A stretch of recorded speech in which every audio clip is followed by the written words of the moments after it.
Hello everyone, next part start होता है यहाँ से कि टीचर आकर सबको बताती हैं कि आप लोगों का मेकअप टेस्ट स्टार्ट होने वाला है। ये सुनकर सभी लोग अलर्ट हो जाते हैं और इनकी बात सुनने लगते हैं।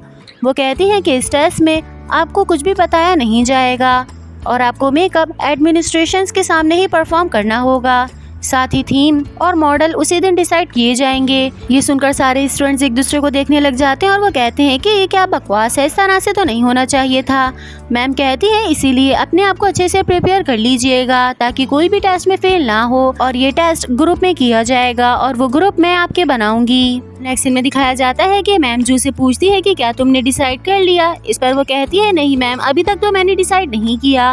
वो कहती है कि हाँ मैं समझ सकती हूँ कि ये डिसीजन लेना थोड़ा सा मुश्किल है, लेकिन एक बात याद रखना, तुम्हारे पास ज्यादा टाइम नहीं है, तुम्हें इसी हफ्ते में चेयरमैन को आंसर करना है। इस पर जू कहती है कि चले ठीक है, मैं कोशिश करूंगी कि मैं आपको जल्द से जल्द आंसर दे दूं।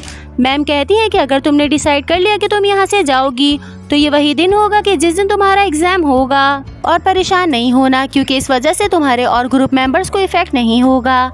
ये कहकर मैम यहाँ से चली जाती हैं और इनके जाने के बाद जू काफ़ी ज़्यादा सैड हो जाती है। अब नेक्स्ट सीन में दिखाया जाता है कि तीनों बॉयज़ बैठकर यहाँ पर स्टडी कर रहे होते हैं कि इतने में यहाँ पर जू आती है तो जोंगी से पूछता है कि तुम्हें मिस ने क्यों बुलाया था। पहले तो कुछ देर ये सोचती है कि मैं क्या कहूँ, लेकिन फिर कह देती है कि नहीं बस उन्होंने ऐसे ही बुलाया था। फिर नैन कहता है कि मुझे तो डू की बहुत ज़्यादा फिक्र हो रही है, वो बिल्कुल उसी ग्रुप में है जिसमें रीना की दोस्त भी है और वो एक नंबर की चुड़ैल है। वहीं डू का दिखाया जाता है कि वो रीना की फ्रेंड के साथ बैठा होता है और ये लोग आपस में बात कर रहे होते हैं।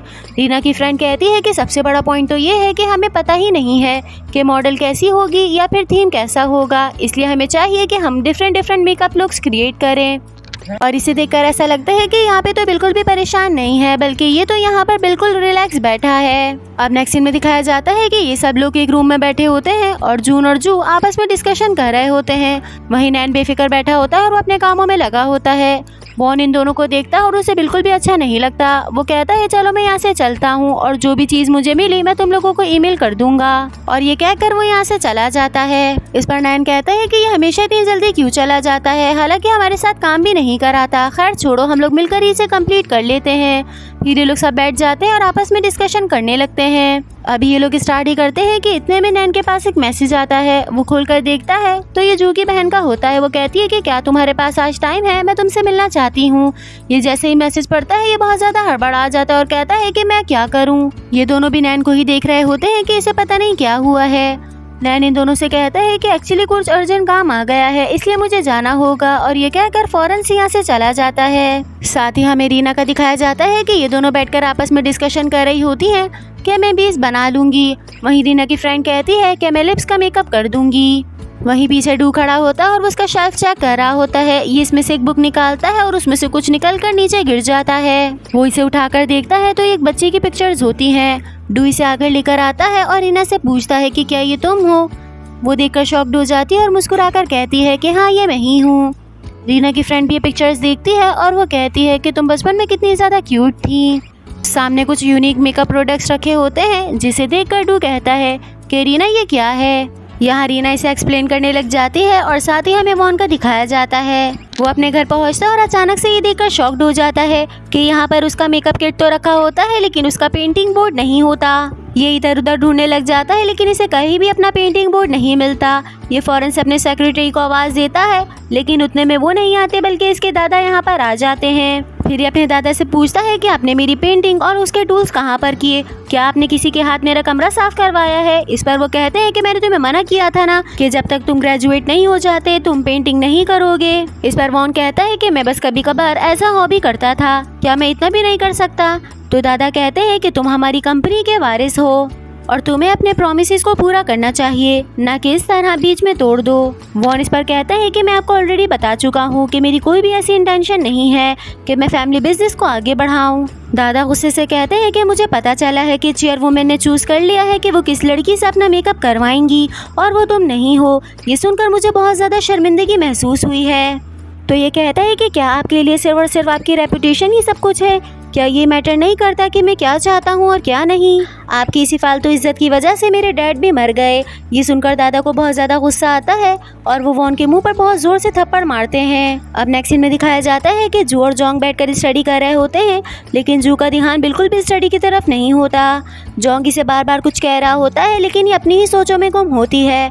वो फिर ज़ोर से इसका नाम लेता है तो ये कहती है कि क्या हुआ, तुम क्या कह रहे थे? जोंग कहता है कि तुम इस तरह से कर रही हो और इससे मैं काफ़ी ज़्यादा परेशान हो रहा हूँ, मुझे बताओ अगर कोई मसला है तो।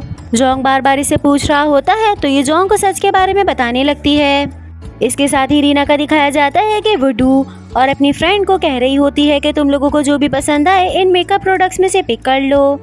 रीना की फ्रेंड कहती है कि इन दोनों तुम मुझे काफ़ी ज़्यादा डिफरेंट लग रही हो। ये कहती है कि क्या वाकई? मुझे तो ऐसा नहीं लगता।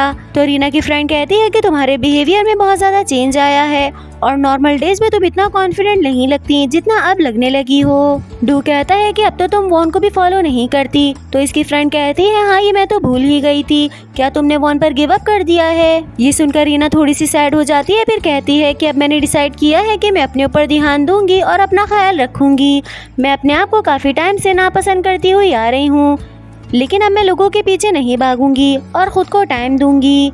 ये सुनकर दोनों ही बहुत ज़्यादा खुश होते हैं। फिर रीना कहती है अच्छा मेरी बात छोड़ो, अब जल्दी से तुम लोग इसमें से मेकअप प्रोडक्ट्स पिक कर लो। फिर रीना की फ्रेंड कहती है कि मेरे पास एक बहुत ही अच्छा आइडिया आया है। डू और रीना दोनों इससे पूछने लग जाते हैं तो ये उन्हें बताने लगती है। अब नेक्स्ट सीन में दिखाया जाता है कि जू जोंग को सब कुछ बता देती है। इस पर वो कहता है कि क्या इसका मतलब ये है कि तुम्हें स्ट्रीट्स जाना होगा? जू कहती है आई एम रियली सॉरी कि मैंने तुम्हें पहले नहीं बताया। एक्चुअली ऑफ़र इतनी अनएक्सपेक्टेडली आई थी कि मैं खुद भी बहुत ज़्यादा हैरान थी और मुझे खुद सोचने के लिए थोड़ा सा टाइम चाहिए था। इस पर जोंग कहता है हाँ ये बात ठीक है, लेकिन मैं फिर भी थोड़ा सा हर्ट हुआ हूँ। लेकिन चलो मुझे छोड़ो, ये बताओ क्या तुम वहाँ पर जाना चाहती हो? जू कहती है अगर मैं सच बताऊँ तो मुझे नहीं पता, लेकिन अगर मैं वहाँ पर चली गई तो मैं बहुत सारे पैसे कमा पाऊँगी और इस तरह से मेरी मॉम बहुत अच्छी सी ज़िंदगी गुजार लेंगी। जोंग पूछता है लेकिन ये तो बताओ कि तुम खुद क्या चाहती हो? अपनी मॉम को और उनकी ज़िंदगी को साइड में रख दो, मुझे ये बताओ क्या तुम वहाँ पर जाना चाहती हो या फिर नहीं? इसकी बात सुनकर जू थोड़ी सी नर्वस हो जाती है और वो कहती है कि अपनी मॉम को पिक्चर से निकाल के मैंने कभी भी अपनी ज़िंदगी को कंसीडर नहीं किया। जब मेरी मॉम खुश होती हैं तो मैं भी खुश हो जाती हूँ और जब वो सैड होती हैं तो मैं भी सैड हो जाती हूँ। इस पर जोंग कहता है कि अगर तुम अपनी मर्ज़ी से वहाँ पर नहीं जाओगी तो मैं कभी भी नहीं चाहूँगा कि तुम वहाँ पर जाओ। इसकी ये बात सुनकर तो जू और भी ज़्यादा सैड हो जाती है और उसे तो समझ ही नहीं आता कि वो अब क्या करे। अब नेक्स्ट सीन में दिखाया जाता है कि डू ट्राइपॉड सेट कर रहा होता है। इस पर रीना कहती है कि क्या ये ज़्यादा नहीं हो जाएगा? तो रीना की फ्रेंड कहती है कि क्या तुम पागल हो गई हो? तुमने इंटरनेट चेक नहीं किया? वहाँ पर इतने सारे लोग तुमसे कमेंट में पूछ रहे होते हैं कि आपकी स्किन इतनी प्यारी है, आप कौन से कॉस्मेटिक्स प्रोडक्ट यूज़ करती हैं। अगर तुम लोगों को वो बताओगी और यूट्यूब पे अपलोड करोगी तो देखना कुछ ही दिन में तुम बहुत ज़्यादा फेमस हो जाओगी। इस पर रीना कहती है लेकिन फिर भी मुझे थोड़ा सा नर्वस फील हो रहा है। इसकी दोस्त कहती है कि शर्माने वाली क्या बात है, अभी तो तुमने हमें सब कुछ बताया, अब तुम्हें कैमरा में देखकर भी यही सब कुछ बोलना है। अब नेक्स्ट सीन रात का दिखाया जाता है कि बोंग जू वॉन के घर आती है तो वो देखती है कि बाहर कचरे में उसका पेंटिंग बोर्ड पड़ा है। ये देखकर वो बहुत ज़्यादा शॉक्ड हो जाती है और कहती है कि इसका सामान यहाँ पर किसने फेंका।